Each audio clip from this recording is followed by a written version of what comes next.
and then they go, we've got to invent something else. Like the abstract thing. Why has someone gone, oh, I can't have paintings anymore because... Wasn't it a Dali? Going, melting clocks and stuff. Right? I mean, the first one was alright when he did the first clock, but then all the time he's just like, oh, I'll draw something and it's got a melting clock on it. I'll do a sheep, put one of them on it. Have you seen his lobster telephone? That annoys me. Why? Because it's not, I mean, I think what annoyed me more with that is when I heard about how it happened, he had some artist mate round, right? And I don't know what happened. They were eating. That's a hell of an anecdote. No, but they were eating some food and what have you. Yeah. Lobsters? And they were eating lobster. Right. And that's handy. I don't know, the other artist, whoever it was, sort of started saying, "Oh, you and your clocks and all that," right? Brilliant. And, This didn't happen. They started arguing, and he chucked some of the lobster. Bollocks. And it landed on the phone. Bounced off his mate's head, went on the phone, and they both looked at each other like, are you thinking what I'm thinking? And they brought out that phone as a bit of art. Things like that annoy me, because it was them just messing about. That didn't happen. Just telling you what I know. I saw his work. Each to their own, if that's what he's doing. I'm just saying, I'm not putting my stamp of approval on it. Heaven forbid. Well, as you mentioned in your diary, your favourite artist is Lowry, because you can look at them for ages and see someone different every time you look at it. All I'm saying is, art should be there to tell a story, not just to have a splash of colour. We know colours out there, there's loads of colour. We don't need to be reminded of it. But colour's part of our evolution, and so it does something to us. Just like sounds. Yeah, but I'm saying, do a picture, smells, colour it in. Still use the colours, but draw something with it rather than just going a bit of yellow, a bit of red. Like that one you've got, just red and black. What's that meant to do? Well, it does something. What? Well, I like it, I enjoy it, so it does something. Yeah, you have it then. I'm just saying, I prefer it if it was something. And so let me just get straight. You had a mirror on one wall, so you padded that wall. It's just and sort you of padded the others. It's just sort of wallpaper on it. Right. Amazing. And there's no other art in there. It's just an empty cell. Well, Suzanne likes some art. Just like Suzanne's not allowed to watch telly unless it's a favourite thing. Otherwise, she's got to talk to me about stuff. There's no art. There's no point. Just wallpaper. I'm just saying, we've got three windows we can look out of. Right. Stop looking at the walls. Look out the window.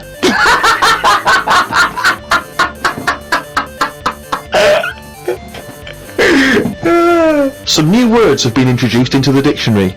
Too many words. We should have some system where we can get rid of words if they aren't used a certain number of times. Well, that we do. They do die out, don't they, eventually? Like what? You don't have to use them. No, but they don't, do they? They keep adding them. And I just worry about, this is the problem with, like, your head can only hold so much, can't it? Yeah. Was knocking about. There's no history, they don't have to remember anything. All I'm saying is, fine, bring out a new word, but once you bring out a new one, bin another one. The dictionary's getting bigger and bigger, no one's keeping an eye on it. I think they are. They're not, they keep adding. It doesn't grow. They don't just dig it up one day, it's got bigger. What have you done? So you're happy for them to stick in iPod, let's say. But we can pride ourselves on having more words in English language than any other language. I think we've got twice as many as the second. I think maybe Russian. I'm not sure about that. I'm sure someone email us, but we don't talk the most, so there's a lot of clutter there. What do you mean we don't talk the most? Well, you'd have to. You'd say nothing that. as expressive as the English language. Yeah, no, because we've got a word for everything. I'm just saying that I don't use all these words that are coming out. And I just think, like I say, keep an eye on it. Some sort of... I don't know how it can be controlled. But Shakespeare invented words. I think Shakespeare invented about 1,200 words. Yeah, and we're probably still using a lot of his. So why do we keep sticking more in the pot? Right. Stop using loads of words. People are panicking in New York about the snow they're getting. It's 2 foot deep. They're saying it's to do with global warming. I don't get it. 2 days ago they were saying the world's getting warmer and the ice is melting on one of the poles where the polar bears are. As long as we get snow on the world, does it matter where it goes? Read on the internet that heads are bigger now than they were years ago. Brains are getting bigger, apparently. This is because we're being told too much information. We are told too much stuff about things that we wouldn't have known about years ago. You've just made that leap, haven't you? Presume maybe heads and brains are getting larger, but the fact that it's because there's too much information cramming in them. Well, it is as time goes on, isn't it? It's that thing of we're being taught more and more every day. As the time goes on, something's happening every day. You've got to remember that. No, you haven't. You have. It's the same, like I said, you know, with the Adam and Eve thing. They didn't have that much to remember. They come on the world, they go, what happened yesterday? Oh, not much.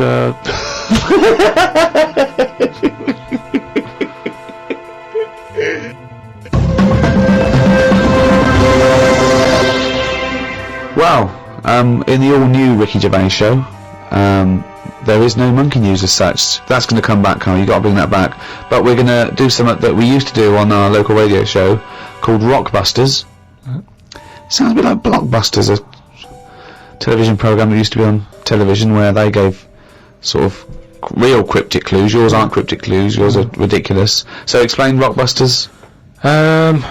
Give out an initial of a artist or a band that are knocking about like now or ages ago, and I give a cryptic clue. It's not a cryptic clue. Very rarely cryptic. Sometimes it works, sometimes it's nonsense, but... Well, as we once said, I think it is more accurately described a craptic clue. Yeah. Well, or what am I thinking? Well, are you going to give an example, or will we just do them? The classic example, of course, for me is a woman. She's an artist. The initials are WH. She was wandering around in Texas. She fell over. A part of her leg fell in a puddle. Wet knee, Houston.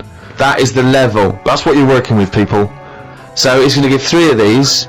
The first email that gets them all right. The first email we get, and it's timed, isn't it, email, so we can know, that gets all these clues exactly right, can win, what, a signed photo of Carl? Now that is exclusive. There are not very many. I don't think they even exist, do they? There are no signed photos of Carl, so this will be a collector's item. Right. So, yeah, there's 3 different ones. When you send it in on email, podcast@rickygervais.com, just put in the subject thing like Rockbusters, so I know what I'm looking for. Right then, so 3 different clues for you to work on. First one. Oh, shouldn't I do a jingle for this? Please. Okay. Oh, that sounds cryptic, now I'm rubbing it in! Rockbusters. Right, first one, the initial, right, is B. The initial B, band or artist? So, band or an artist beginning with the letter B. The cryptic clue, well, I don't want a house that's that far away from the water. I want to be right on top of it. Right, that's the cryptic clue. Well, I don't want a house that far away from the water. I want to be right on top of it. Right? B, artist or band. Who is it? Right, work on that one. Second one, it's B again. B, letter B for the band or the artist. Alright. Cryptic clue, right?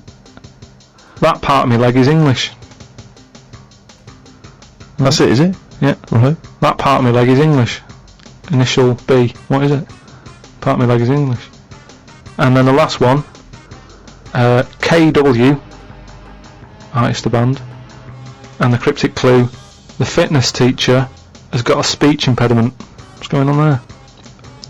Right, KW, the fitness teacher has got a speech impediment.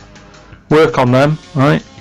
Send in the answers, podcast@rickygervais.com, and just win some signed picture and that. A signed picture of Carl Pilkington. Also, when you're sending in your answers, or indeed if you don't have the answers but you just want to get in touch, podcast@rickygervais.com. If you've got anything that you think might be of interest to Carl, we're looking for, as Ricky was giving him earlier, scientific facts, stories you've read about, anything which you think might just pique his interest, send them in, podcast@rickygervais.com.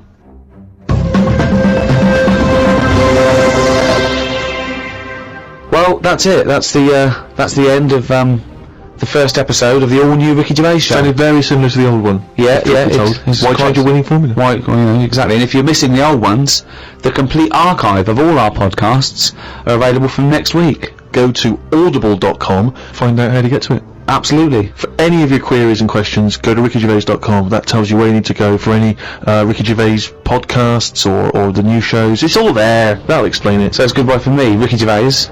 Goodbye from Steve Merchant. Goodbye. And Carl Pilkington. All right.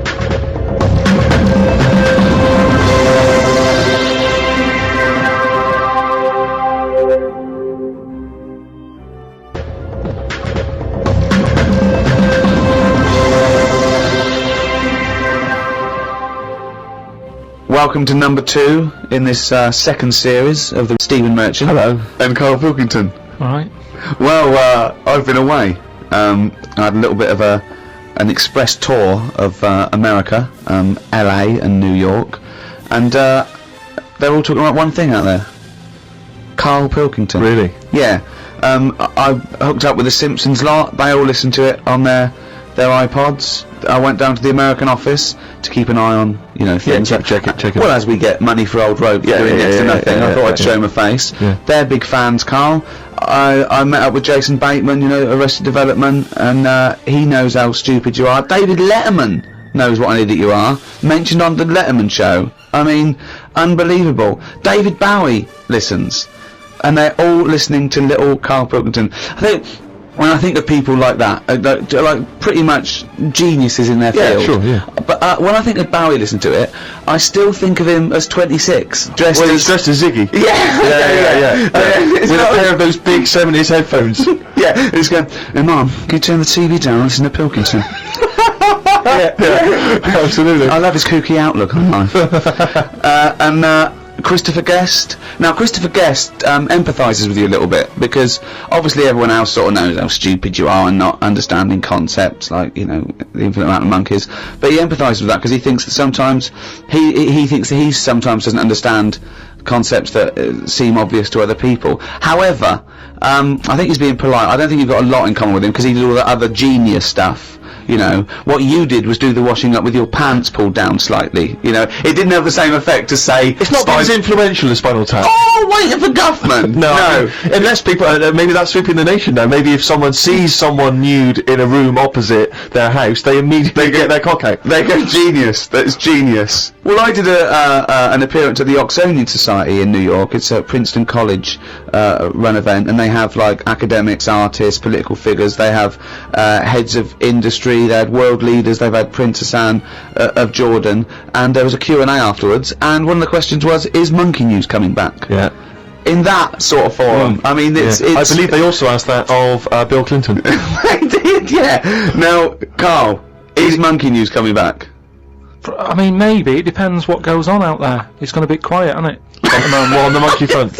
Yeah, I don't know if they're aware or whatever that it's being covered, but it's just like, there's no point. You can't make news, can you? All these news channels, that's the problem with it. They've committed to saying we're a news channel. You got to find news. Well, don't do it like that. Sure. I'd say put something else on. If there's now what's going on Cartoons. in the world, just. Is there often no news in the world on the planet Earth with 6 billion people? Is there ever a day when they go, no, nothing? But I'm just saying the news is. What is it? About half an hour long? Depends. There's news channels that are 24 hours. But yeah, you're thinking of one specific news programme that's on in your house. Yeah, but I'm just saying it's half an hour. How much of that? No. I've told you that not all news programmes are half an hour by definition, but you go anyway. It's half an hour. Again, you didn't listen to me. Why do you think all news programmes are half an hour? They're not.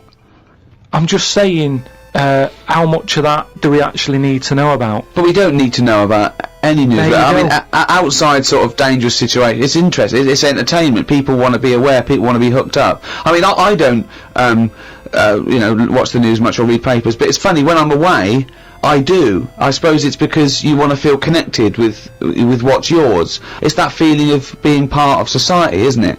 No, but there's places, say like there's places where they don't have telly, right? And they're not watching the news. They're still getting on with life. Yes, they are. And they're bogged down with their own problems, which is the way it should be. So, like at the moment, I've got a leak in the bathroom. Right? Have you? It's doing me head in. So, I put the telly on to get away from all that. And you put the news on, they go, oh, there's a bad weather in what's it. You go, oh, don't tell me that as well. I like it when you hear about inventions that are coming out, or stuff they're doing in science. But you told me the other day that you thought everything that needs to be invented has been invented. Something they said in 1900. But so what do you think?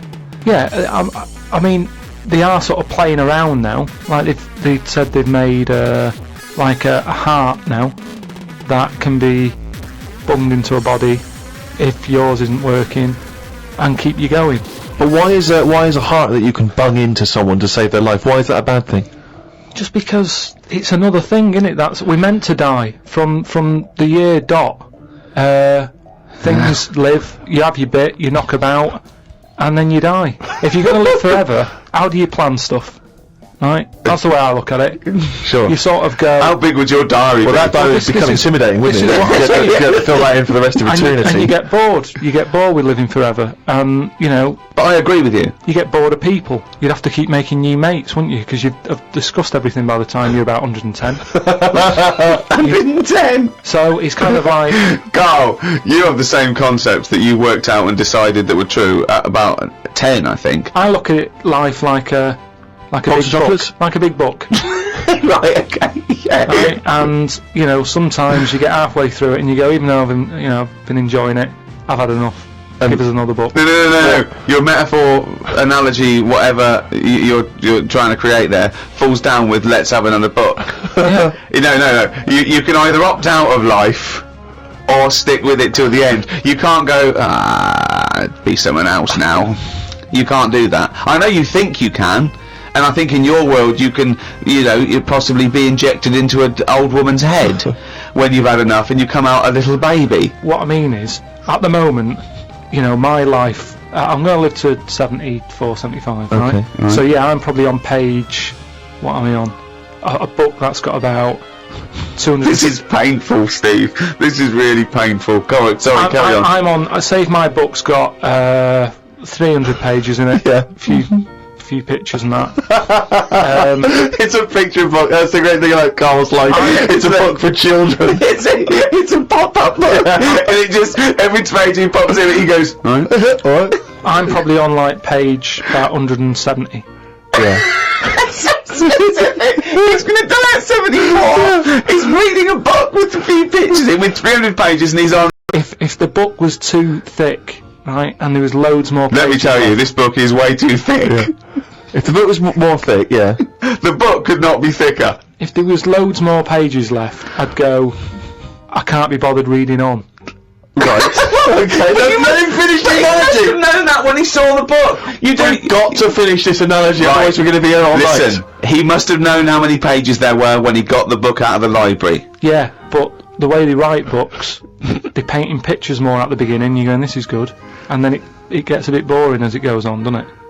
Okay, well that works. So you're saying that you were No, young. it doesn't work. Well, Well, no, you just but- accepted no. that that's what all books are like. No, but there's a little bit of poetry in that, because he's actually saying that when he was young, his whole life was ahead of him. He couldn't wait the whole world, the promise that he was given of this world, and now he's a bit jaded and he's more cynical, and he realises that the world hasn't got as much to offer him as he thought it was. Is that what you meant? Yeah.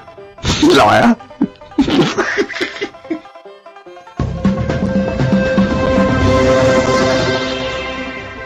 Well, Rick, you're not the only one who's been away. I know you've been off working, but I, at long last, have taken a bit of leisure time. Go on. And you've probably heard of the Rio de Janeiro Carnival. Only one of the hottest, events in the world calendar. yeah. Imagine me down there. Oh, Rio, you can imagine, did not know what hit it. Oh, God almighty. Imagine, were you like Paul the Party Animal Park? He would not have been able to keep up if he was with me. God, what did you do? What did you get up to? Oh, let me tell you right now. Day one, I almost drowned. Day two, I got a foot infection and spent the day in the hospital. And the rest of the time, I had diarrhea. So that was a hell of a time. Carnival. Yeah. I did. I was able to watch some of the carnival on TV, Oh, and it right. looked brilliant. It looked Did it? amazing. I didn't actually. It was difficult to make out because the TV wasn't actually in my room. Because in an effort to save money, I wasn't staying in a hotel. I was staying with a bunch of other people in some kind of like someone's flat that they'd let out, and so I had to watch the TV like from my window, watching a neighbour's TV. And of course, when they changed the channel, you know, often during the juicy bits, I couldn't see anything. And but they look really good. I'm bunged up at the moment just so I can get through the show. But I've just been on a 12-hour flight, and it is terrifying being on a flight when you know that any moment you could go, because you know how the problem is sometimes the toilet's free and sometimes then you got to queue up. And the worst bit is that sort of half an hour just before you land when they say the toilets are out of bounds now. I tell you, I went twice before that in quick succession. The woman sat next to the toilet. She didn't know what was going on, the noises and stuff in there. And because I was really panicky. Oh Christ! And so of course then on the whole flight